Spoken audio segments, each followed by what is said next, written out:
Shabbat Shalom to all of you. We just arrived to the third parashah, the third portion of this first book, Bereshit, of the Torah.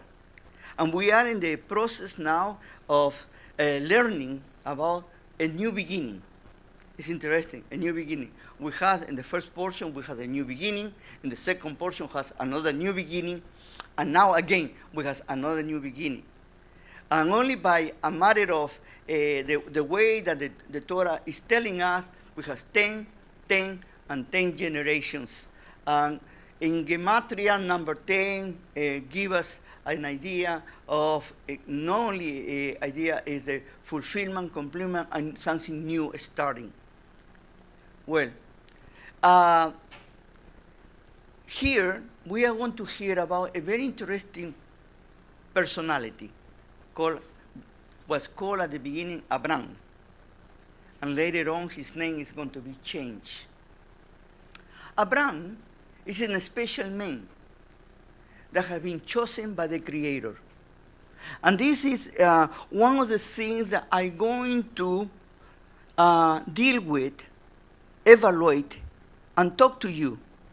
Because we have come to so many religious understandings about how Israel became Israel, and who is a Jew and who is not a Jew, and all those things, that you will be surprised what do you believe and what the Torah says. You know, today, because of the organized religions, most of the religions, they request from you conversion if you want to be part of their community. You know, you need to convert. You know, you used to be a frog, now you are something else. No, they convert you. The hocus pocus, I call it. And only if you go through certain things. But is that what the Torah teaches? And we are going to see that that's not the case. More than that, it is that most of the institutionalized, organized religions, they are going to demand on you that you need to go through a process of conversion if you are not supposedly born into that religion. No? And even if you are born into that religion, you need to go through a process too. And if you don't go through that process, you are totally disqualified and you are not part of them. Then we need to start learning more about, because you see, Abraham, now we know him later on as Abraham Avinu, our father Abraham. He was called from nowhere to nowhere. Okay? Basically, he was told, from the land that you are, from your home, from your place that you live, from your family, leave all of them and come, follow me, said the Creator. The Creator, the Borei Olam, called Abraham. And here is the real clue for all of this. And this is my understanding through many years of spending and studying the Torah. It is not about pedigree. It's not about the blood, as many people want to make it believe in that way. It's about the calling. To make it very quickly, and because I have talked to you about this before, in Israel has been a big problem in the modern Israel about the idea who's a Jew. And even in the Supreme Court of Israel, they don't have a clear understanding what is a Jew. And the Jew is a religious, is a conversion, what it is. And who convert, who doesn't convert, who has the right, who doesn't have the right. And right now, there are many sects in Judaism that they are fighting against each other, that who has the right to convert and who doesn't have the right to convert. Like they have the power to convert. Who is Abraham Avinu? Abraham Avinu come from the Chaldeans, or the called Chaldeans, or in Greek it's called Mesopotamia. You know, among the two rivers, there's from the city of Kutz and Urs and then Haran, all the area. Is what we see right now, Iraq, basically, the land going to Syria. And they come in that way, and he is taken to the promised land, to Canaan. Sometimes we ask you about why the promised land. Because of that land didn't have not too many virtues, you know, was arid, there has problems with food and everything else. We are going to see here in this parasha.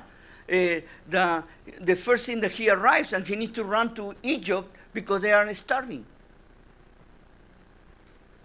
But he calls, and look at how he calls. In verse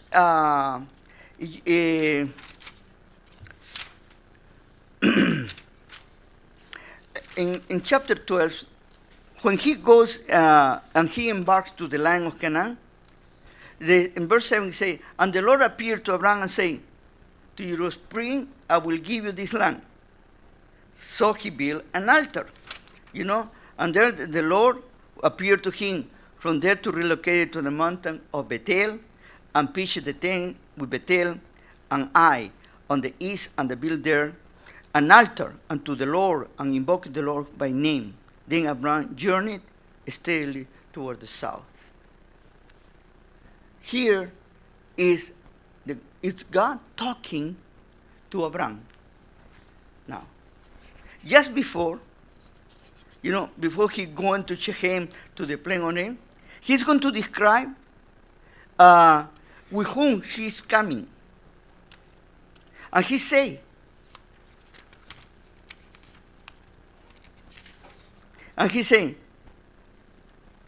so Abraham, verse 4, so Abraham went as the Lord has spoken to him. Listen carefully. And so Abraham went as the Lord spoke to him. Here is a very important idea. It's the Creator who is leading him. He is not leading the Creator. I don't tell the Creator where I want to go. He tells me where to go. He already has said, leave father, mother, leave all and come with me. I'm going to lead you. Then he said, and Lot went with him, and Abraham was 75 years old. He was not a young man. He was already an old man. He was older than me when he left. Maybe I need to wait until 75 to start doing my journey. And Abraham took his wife, Sarai, and his nephew Lot, and all the wealth, all the funds that he had, all his belongings that he has got together. And here is very interesting. I don't like the translation in the Hebrew Bible, in the English Bible, you know. And he said, and here amazed the people that they has acquired in Haran. You see, in the Hebrew language, he say, Be'et hanefesh asher asu beharan. And a better translation for me will be, and all the people that he made. And we need to understand that in the spiritual sense, in higher level. What are the people that he made? No acquired it, he made it. And here it doesn't say acquired it. Asu, he made it. What is the idea here? Very important. All the people who follow him listen the message that the Creator has given to Abraham Avinu, our father Abraham. And all of them follow him, not because he was Abraham, but I followed him for the message that he received from the Creator. And all of them, where they were his Talmidim, his disciples, his people, his community. No one of them was coerced to go with him. They went with him voluntarily. Because for the first time they had heard about the true God who reveals to Abraham who was the only God and no only God beside him. You see, at the time of Abraham was coming from a society that was idolaters, pagans, many gods, a God from everything in the area. And he's going to come with a message that is going to revolutionize the whole world. And that message is, there is no other God beside me, say the Creator, the Borei Olam.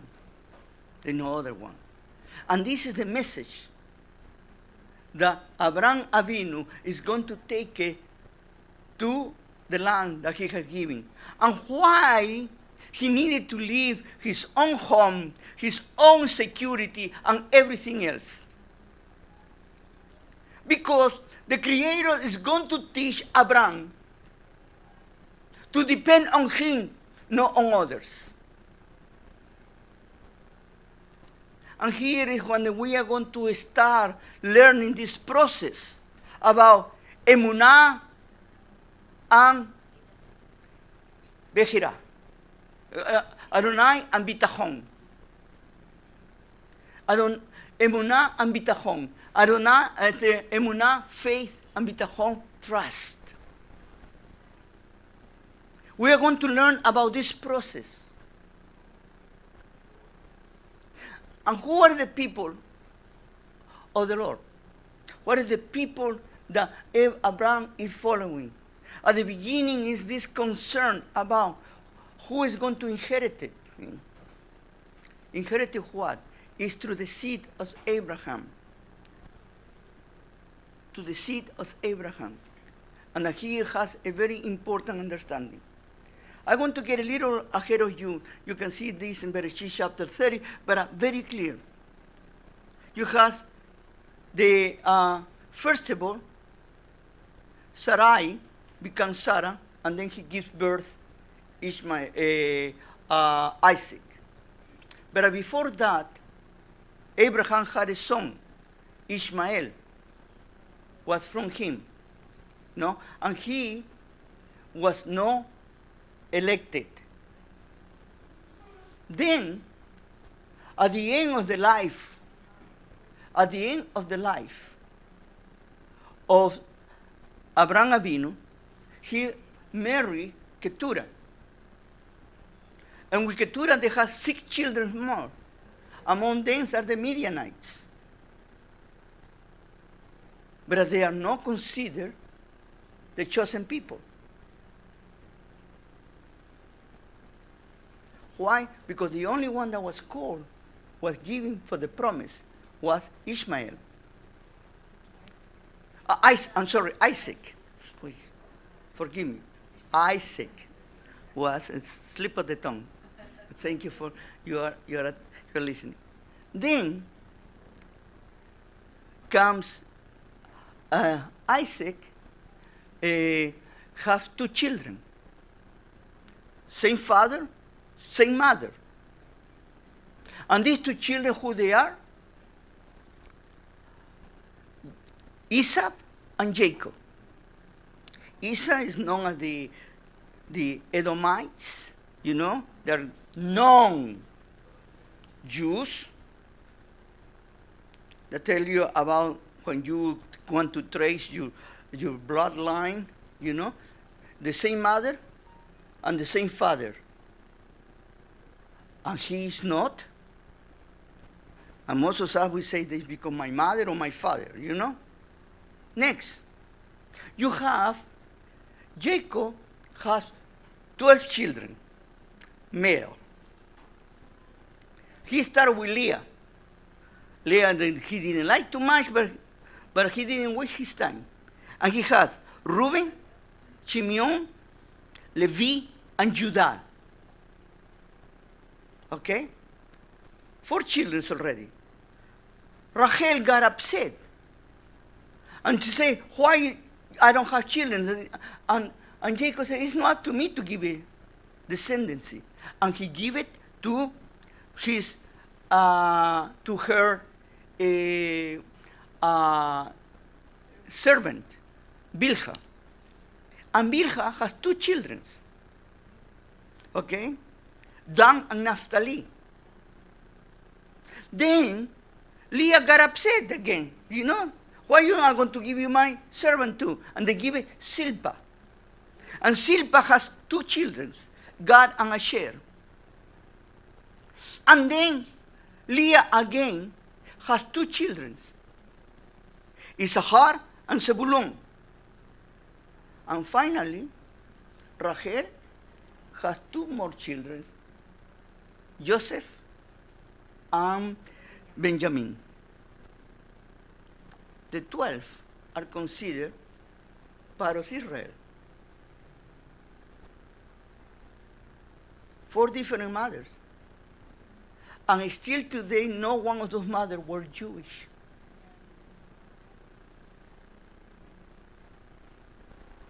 Then, if we continue what to our rabbis today tell us who is a Jew, we don't fit what the Torah tells us. What's the point I am trying to make right now? It is that we have learned through the times so much doctrines and dogmas made by men that literally we have been destroying the true word of the Creator. Or we have bypassing by men's wisdom to the point that we think that men are more capable than the Creator sometimes because the Creator didn't have time to do it well, and now we are going to make it right.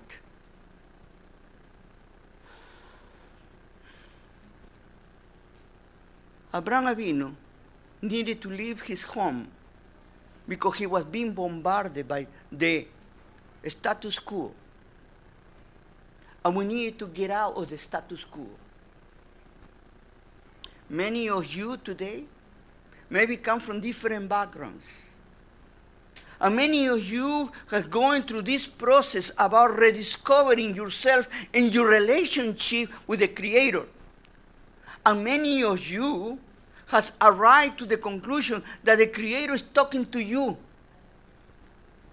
and is leading to you to a way of life. And here has nothing to do with which doctrine do you have or which dogma do you have. But it has to do what is inside you and what is your relationship with the Creator. It has nothing to do with the cosmetic that you wear outside. Totally the contrary. The cosmetics can be deceiving because they don't allow you to see what it really is in you. You're going to see now Abraham Avinu coming to a land who he doesn't even know and doesn't offer him too many things. But he trusts in the Creator. And immediately when he arrives there, there is a famine. And he needs to keep going to the south. And even there with all supposedly the faith of Abraham, you know, when he gets to Egypt, he starts shaking his boots because he knows how the Egyptians are. And he said to his own wife, tell them that you are my sister, because in that way, they won't kill me. But let him do that. What he was doing is he was literally selling his wife. Let me ask you this question. Abraham Avinu, our greatest patriarch, and he is showing a sign of weakness. He is ready to give his wife, and he literally did it. And because of the intervention of the Creator, nothing went to worse. And he won't do it once. At the end of his life, we're going to see that he does it again. And we ask ourselves, did he learn his lesson from the beginning? What the Creator is trying to tell us about Abraham Avinu? That he was a dedicated man, he followed his calling, but he also was human. How many times we make our heroes greater than who they are, and we make it like gods? And we miss the most important part of them, their own humanity. Trying to look at all these great heroes of the faith in the different religions, and you're going to see that the myths and all these ideas that have been fabricated around them, they made them bigger than what they were. Why? Because we like to make heroes greater than all of us. And what we miss is the most important part of them, their own humanity, that we can really relate with them as human beings. Because our Creator wants to give it to us, an example through all of us with our limitations, that we can keep being faithful to Him. You know, examine many in Christian religion, you have the Messiah, Yeshua, Jesus. He has made greater than anything else, and he has been equal to God. You go to Islam, you have Muhammad. And Muhammad has been making greater than anything else. You go to the Buddhist religion, Buddha, greater than anything else. All their heroes, greater, greater, greater. And we miss the most important part of them, about their humanity, about how they struggle, about how they could identify with us.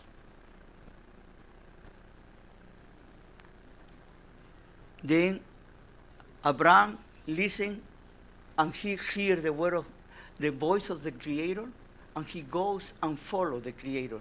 And even in spite of him committing mistakes, the Creator is faithful to him. Then he has this encounter with his own nephew, Lot. And Lot starts seeing that, you know, I don't want to be part of Abraham any longer. I am now an adult. I want my independence. Then he sees, Abraham Avinu, he sees the fight among the quarrels, among the workers of Lot and his workers, defending the right cause. And he said, look, let's separate. You go to the right, I go to the left. You go to the left, I go to the right. You choose.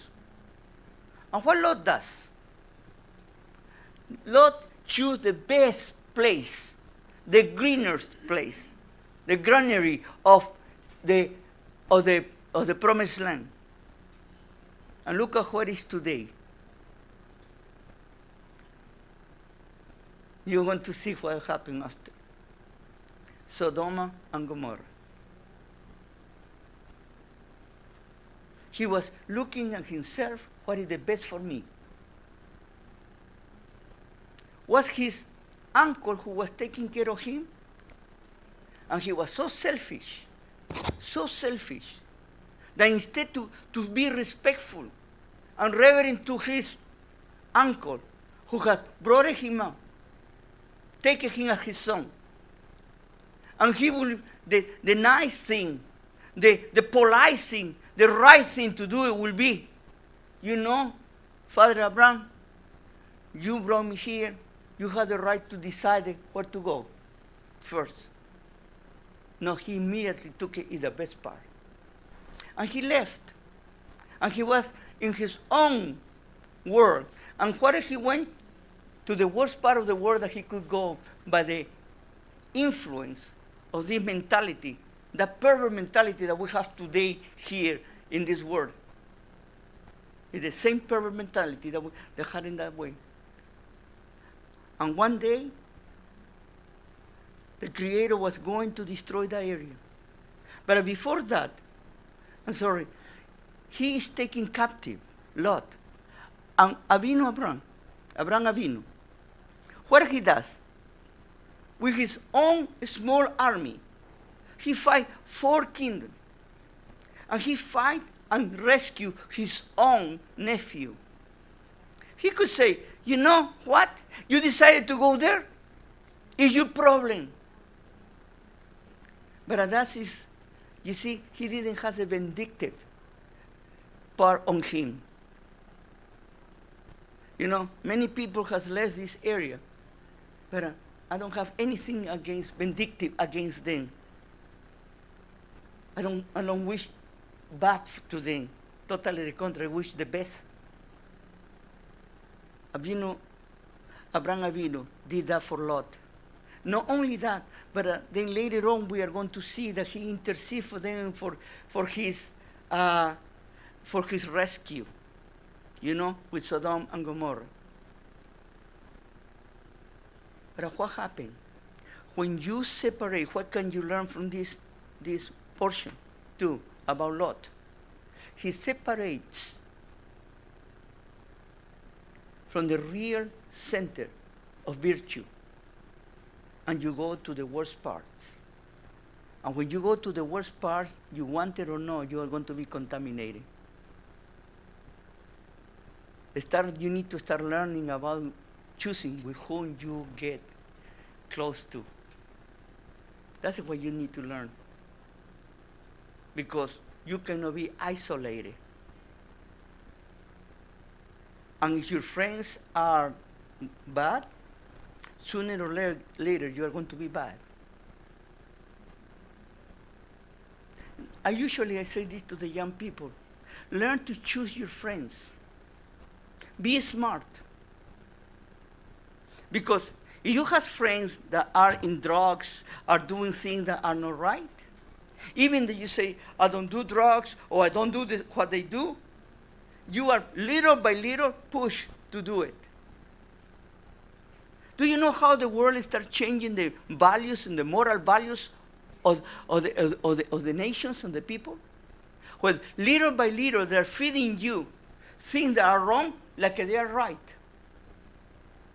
And guess the moment that you don't have any longer the capability to put self-defenses against those things. And suddenly you start accepting this morality that's totally wrong because everybody does it. How many times I have heard young people say, well, everybody does it. What's wrong with it? Because everybody does it, it's okay. And that's the problem when you are young and you don't have the capability to see the struggles of wrong behaviors. And we as adults, we have the responsibility to make our young people to know what is right and what is wrong. We cannot force them, we cannot put a pistol in the head or anything like that, but they need to know what is right or wrong, because at the end they are the ones that they're going to decide it. See, I used to have a certain family that they used to have their children so controlled that the children were so happy when they could get out of that control. And I tell the parents, you don't need to control your children. You need to teach them what is right and what is wrong. You need to give it from the beginning, the basics of the understanding. Because each one of them, they are going to do their own choosing. And if you control them to a point that they feel like they are in a jail, what is going to happen is they're going to start doing things behind your back. And they won't trust you. What you need to do is to talk to them honestly and to tell them about the consequences. And they need to see that. And yes, you have the right to tell your children, this company is good for you, this company is not good for you. Because you as an adult, you have more capability to see things that they cannot see. And many of them, they're going to get upset. Who are you to tell me? I don't know, you don't know. You know, that's going to, and you need to tell them in the right way. Look at this and this and this and that. Show them. Oh, they are not like that. I say, look at how they behave. And then they, little by little, they're going to see it. Because also they want to do what is right. Because also they love their parents. Moshe Rabbeinu goes, and then he makes a covenant with the Creator, chapter 15 and in chapter 17. Those covenants with the Creator is to give us an idea that He's in total and constant contact. At the end, in chapter 17, we are going to have the covenant of the Brit Milah. And by the way, the Brit Milah doesn't make you Jewish either. Because if that was the case, Ishmael will be Jewish too.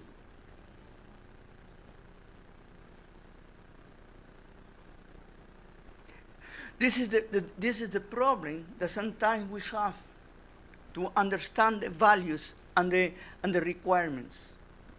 Because here is the bottom line that I want to tell you. To be part of Israel is not based in blood or in conversion.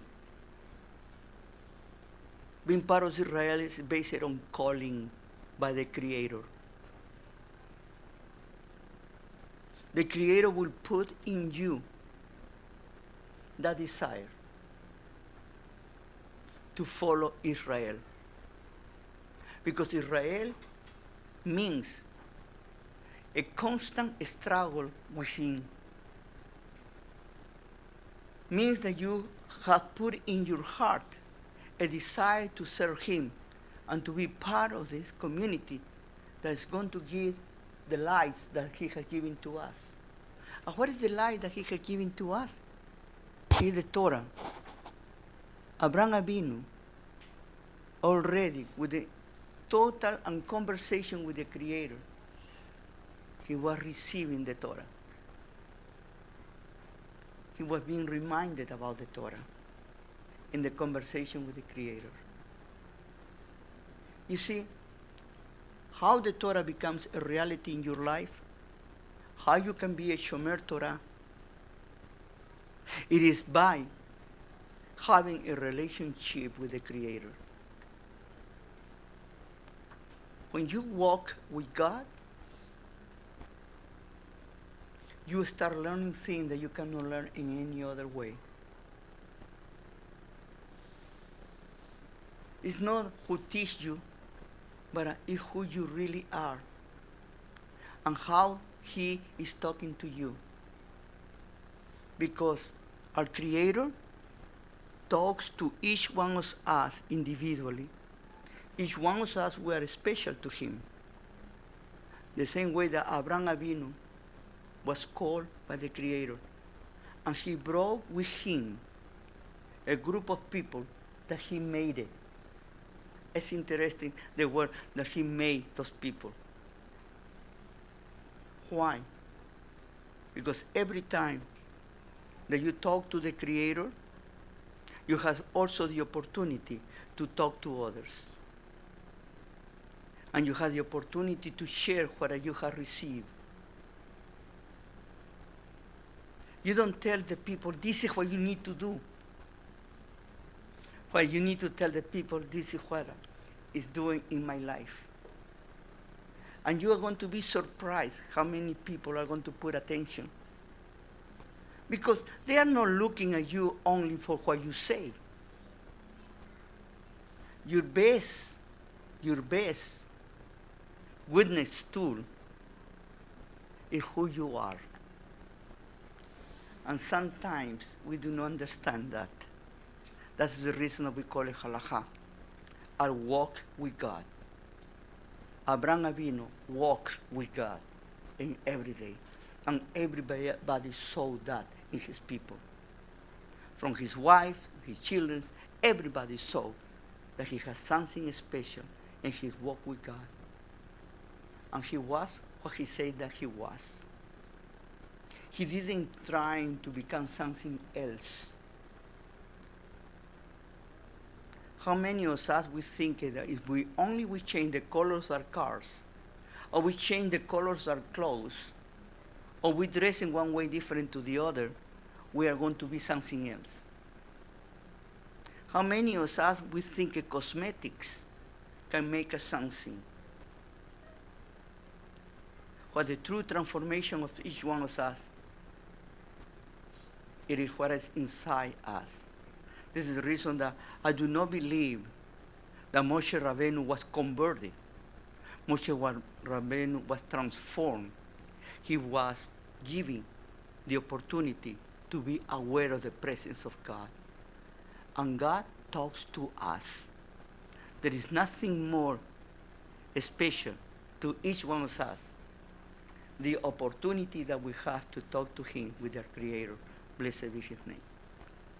May this day, a special day in which we can all start talking to Him and having this relationship, not about how is my external way, but what we have inside.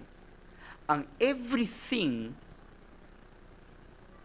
from you comes from within, inside you, not from outside. You know, when Yeshua was confronted by people about what they could eat or what they cannot eat, they were eating with the unclean hands. You know? By the way, he was not talking at that time about kashrut, as many people want to make a believe.